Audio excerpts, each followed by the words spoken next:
Alright, picture this. You're a software engineer at a growing startup. Your company just moved its database to the cloud, and for the first time, you did it right. You put the database inside a VPC or a virtual private cloud, and inside that VPC, you place the database in a private subnet, so there's no internet gateway attached, and there's no inbound route from the public internet. And there's also no outbound route either. The database doesn't have a public IP address. It only has a private IP that's reachable from within the VPC itself. And now you're happy because you're not worried about hackers getting in your system. And let's say this database is quite critical. So on top of all of this that you've done, you also configured a security group on the database. It's basically a firewall that only allows inbound connections on a particular port only from your application servers and nothing else. Not even your laptop, not even your office IP, basically nothing from outside the VPC can connect to it. And now you're obviously sleeping better as an engineer because none of this is visible or reachable from the public internet. So you think that hackers can't scan for it, they can't find it, it doesn't exist from their perspective basically. But now here's the problem. You actually need to access that database sometimes. Your app can crash at 3 a.m. or you might need to run a migration. You might want to debug a customer issue. And right now your database has no public IP. It's locked down in a private network, completely unreachable from your laptop. So how do you get in without opening your infrastructure back up to the internet and undoing all of that security work? And this is where Bastion hosts come in. A Bastion host is your answer. It's a hardened server that becomes a single controlled entry point into your private infrastructure. You don't expose your database to the internet. Instead, you SSH into the Bastion, and from there you reach your private servers. It's basically one door in, controlled access, and everything is logged. In today's video, we'll take a deep dive into Bastion servers, what they are, how they work, how to set them up, and much more. So do stick around till the end of the video to truly understand how to work with them. Okay, so as you see illustrated in this diagram, a Bastion host is basically a special server you're allowed to reach from the internet or your office network, whose job is to help you safely reach other servers that are kept private. It's also called as a jump server or a jump host because you don't go to the private server directly. You basically jump through this one approved server first. So we'll take a deeper dive into what a Bastion host actually is based on this diagram, but just want to remind you that this video is actually part of a long ongoing series on the basics of system design. In case you haven't checked it out, make sure you go and check out the playlist and binge watch all of the videos, because once you do that, you'll know system design better than 99% of the people on the planet. So make sure you go ahead and watch the entire series, and this video is just part of that series. Alright, so back to this diagram. A Bastion host is a specially configured server that acts as a secure gateway between two networks. On one side, you can see the public internet. On the other side, your private network where all your internet. On the other side, you see the private network where all your internal systems live. And we've already established that it's called a jump host because the way you use it, you'd basically jump through it to reach other machines. And your private servers like databases, app servers, internal dashboards are not reachable from outside the network. We've already established that. So you can't connect to them directly from your laptop. So what you do instead is you first log into this server that is reachable from the outside. And this is called the Bastion server. And from the Bastion, you then connect to the private servers using the internal private network. So you get 2 hops instead of 1.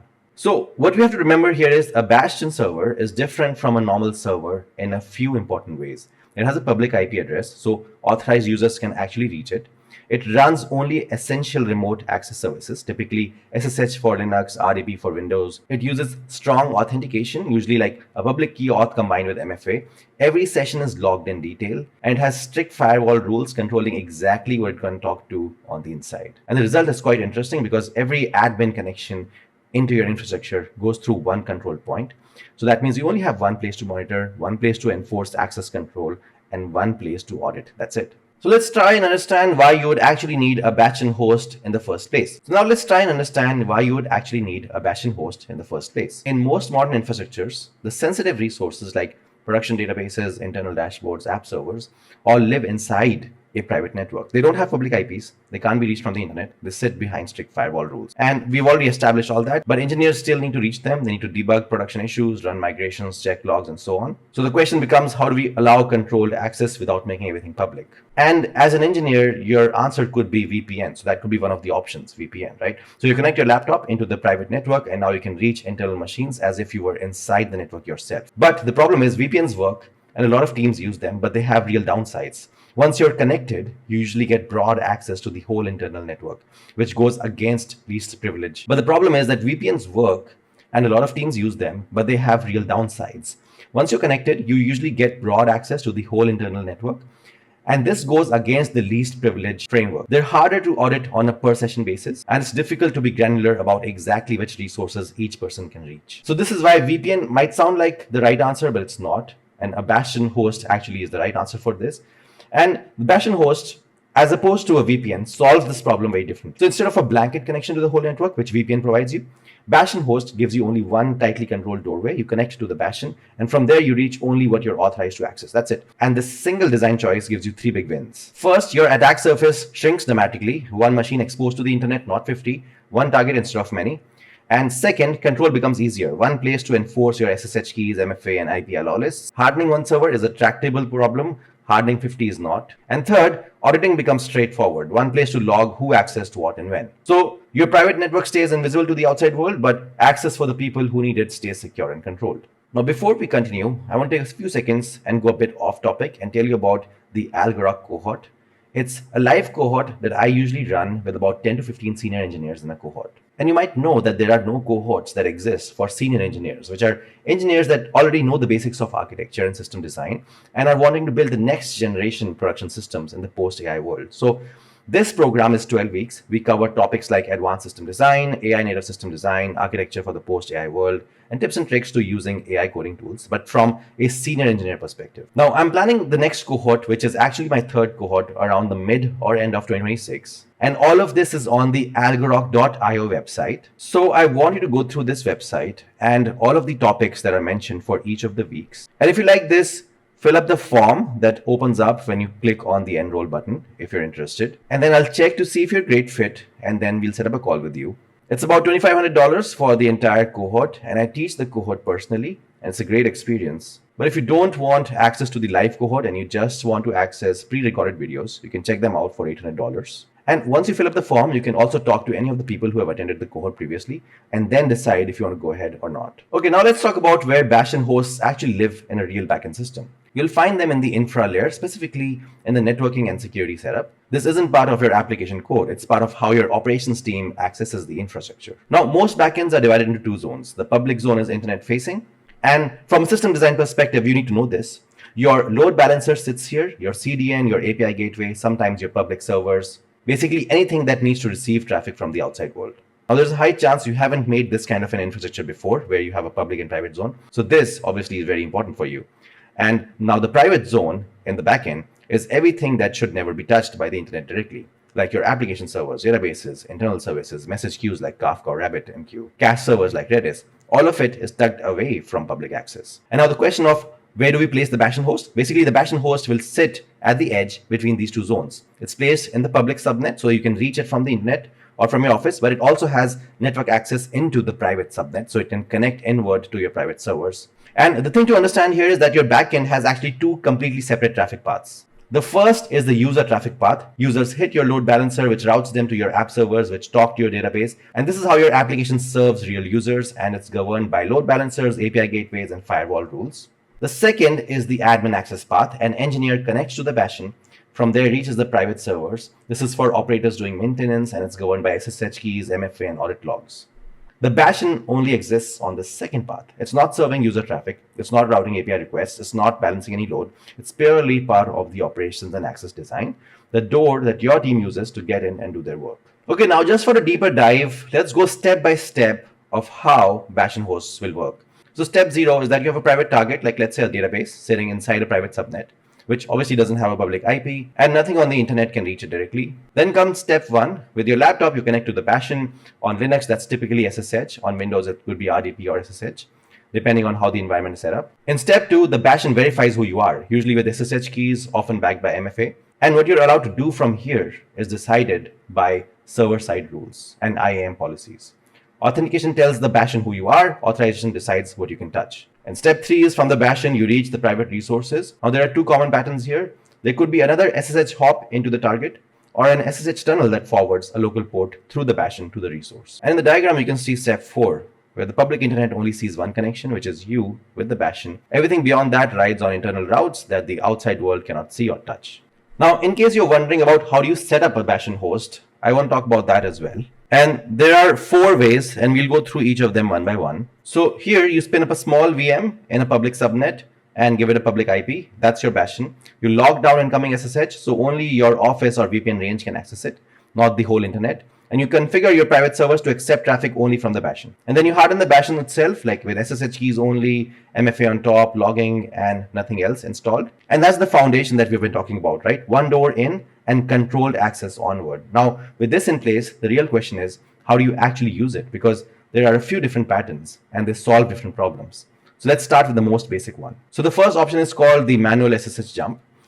So from your laptop, you SSH into the Bastion, that's command 1. Then you authenticate and you're on the Bastion, but you're not where you actually wanted to be. You wanted the private server. So from inside the Bastion, you run a second SSH command into the private server, that's command 2. So that's 2 logins, 2 terminals, 2 separate authentications every single time. It works, and plenty of teams run like this. But there is friction the moment you have to do it more than once. And that friction is exactly where the next pattern comes in. The next pattern is called as the proxy jump pattern. We collapse those 2 commands into one.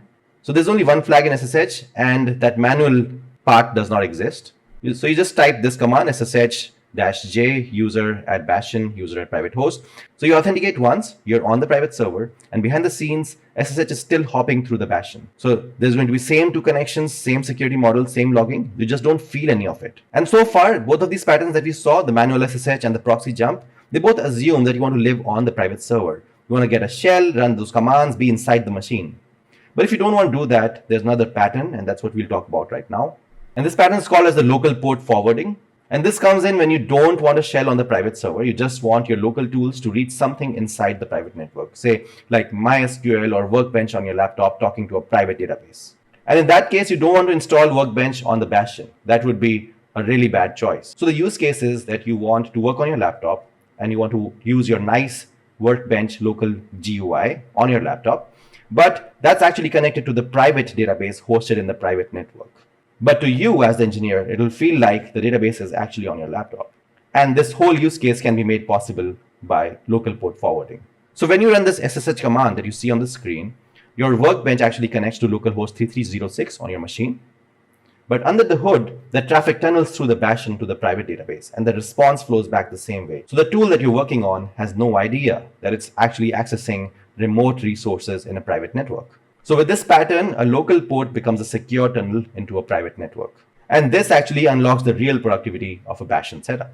But up until now, we have assumed only one Bastion server. But in segmented enterprise networks, you'll have more than one. So take a look at this diagram. You've got a corporate entry point reachable only after VPN and MFA. That gets you into the corporate zone, but not yet to your target. From there, you want to hit a second project-specific Bastion, and only that one can finally reach the private servers. So there are 3 zones, 2 Bastions, 1 destination, done manually. That's 3 logins, 3 terminals. That's quite painful. But we've already seen the proxy jump pattern, and that actually scales cleanly here. So you just chain the hops. So you see the SSH command here for Bastion 1 and Bastion 2 private server. So SSH is walking you through both Bastion servers and landing you on the target with 1 command and 1 logical connection. Okay, before going forward, let's clear something up that confuses a lot of people. So Bastion hosts, load balancers, and API gateways all sit at the edge of your infrastructure. They all act as some kind of entry point, and because of that, people mix them up all the time. Or worse, they try to use one where they really actually need the other. So let's separate all 3 of them and understand their differences. A Bastion host, that's just an admin door for your DevOps guys, for your engineers, for your system admins. So all the traffic that's flowing through the Bastion host is just the admin traffic. So you'll be running shells, commands, and sometimes port forwarding. So as an engineer, if you're logging into a database server at 2 a.m. to debug a query, you're going through the Bastion. A load balancer instead is for user traffic. It sits in front of your application servers and distributes incoming requests like HTTP, HTTPS, TCP across a fleet of your backends. So when a user visits your website and the request lands on one of the 5 identical web servers, a load balancer is the component making that choice. The users don't know it's there. That's the whole point. We've already covered load balancer in a previous video in this series, so check it out. Now the API gateway is something we covered briefly in the second caching video, which was about caching at different stages in the infrastructure. But there will be a dedicated API gateway video soon. But for now, you need to understand that API gateways are for API traffic, and specifically for the logic around that traffic. So it authenticates API callers, enforces rate limits, routes requests to the right microservice, maybe transforms the payloads along the way. So these are actually 3 different pieces of infrastructure, and don't confuse between them. They're actually for 3 different audiences. Bastion is for admins, load balancers for users hitting your app, and API gateways for clients calling your API. So now let's see how Bastion servers would work in a real system. So we'll take the example of Netflix. Now Netflix runs production inside private AWS VPCs, and those systems are not exposed to the public internet. Now, I want to be clear, they're not exposed to the attackers, of course, but they're also not exposed to the employees. So if an engineer needs to touch production, they have to go through a Bastion. So an engineer cannot open a session until they've passed MFA through Okta, as you can see in the diagram. Once they're in, so Okta is a very popular tool just for MFA. In case you don't know that, you can check it out. Now, once they're in, they reach the systems tied to their role, enforced by security groups and IAM. Every session is logged and replayable, and the access is time-bound, so nothing lingers. So this kind of points towards something called as zero standing access. And that's the idea that nobody has access to anything until the moment they need it. But that's a much deeper topic, and we'll talk about it in one of the later videos. But for now, you've understood how a Bastion host actually works in a real company, in a real network. So this functionality is not just provided by Bastion hosts anymore. There are a few newer approaches that you should know about. So AWS System Session Manager lets you connect to instances that have no public IP and no SSH port open at all. The connection goes through AWS APIs tied to your IAM identity, and Google's identity aware proxy does something similar too. It checks who you are before it decides whether to let you through, instead of checking where your packets are coming from.